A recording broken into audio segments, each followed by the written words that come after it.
Here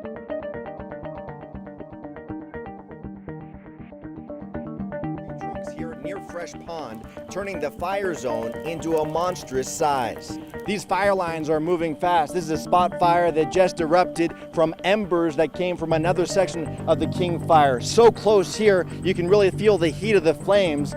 This fire is still spreading. Firefighters started setting backfires to try and gain more control over this spot fire, trying to burn it back away from Highway 50. So this is the biggest concern right now, is these embers. The house next to mine is gone. There was a lot gone in an instant in the heart of Middletown. We saw that force firsthand as the flames circled one of our news crew vans.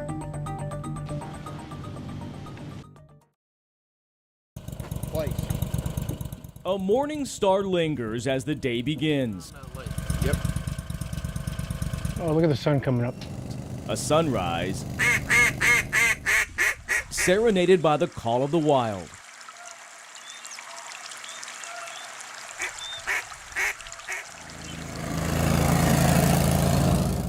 Hunters Greg Galley and Crystal Catlian are passionate about their mission. On this private land in Butte County, south of Chico and west of Oroville, about an hour and a half from Sacramento. We followed along on this crisp November morning to get a taste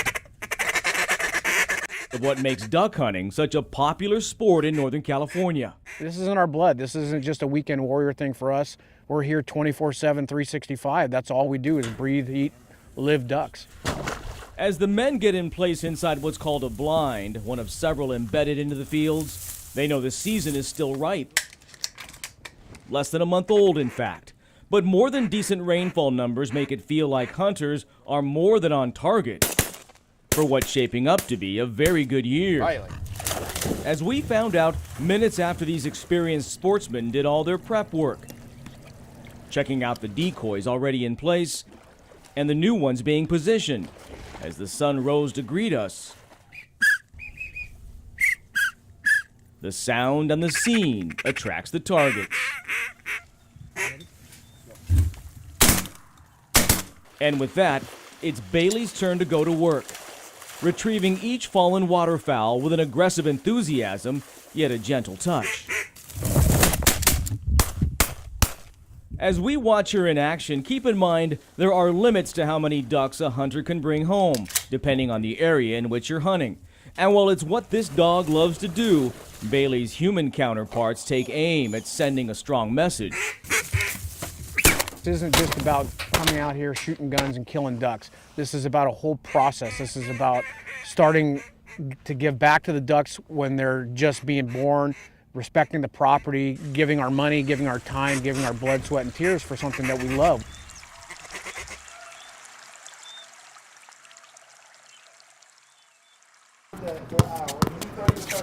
The size of this boy's body is no measurement of his heart and determination.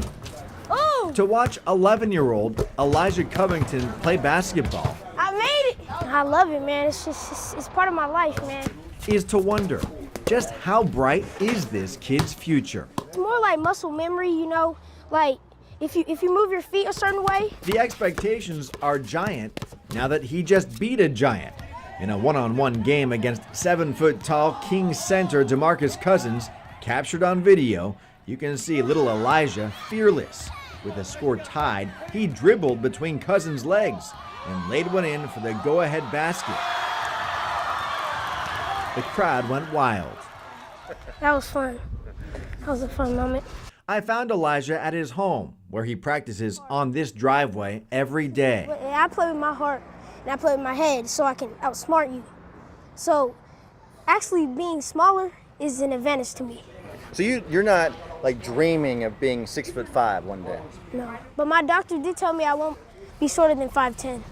Well, that's good to know. That's good, yeah. No surprise, Elijah showed me a thing or two. And then if you're going forward, you push off your back leg so you can get momentum. Mom says he'd stay out practicing all night if he could. Elijah won't ever put the ball down. Papa is proud and thankful Cousins took the time to play his son. I've been trying to reach out to you, man, just to shake your hand and tell you thank you so much for what you've done to him in regards to giving him inspiration and encouragement. It was just a game between a boy and a star. I was playing against the #1 center in the league. It's left the boy stepping out of a shadow to shine bright.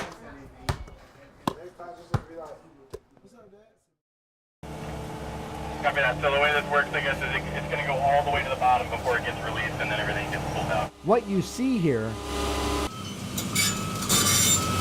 has never been done before. This is once in a lifetime project. On the Sacramento River, a giant crane on top of a floating barge, pushed by a powerful tugboat, all working together to drop 3-ton limestone boulders bolted to tree trunks to the riverbed below. So this is where the rubber hits the road or the boulder hits the water, I guess. This is it.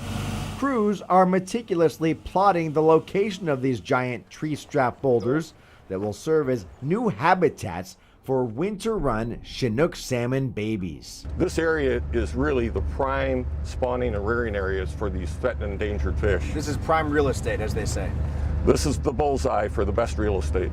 25 of these massive boulders will become the safe haven of the baby salmon under the Bonnie View Road Bridge in Redding. So all these little places are places that small fish can dart in and out of. All this complex mesh of roots through here is what they need to get away from their predators. From this vantage point, you can't see how this makeshift habitat will be working underwater, but with our underwater cameras and with sonar technology, it will be easy.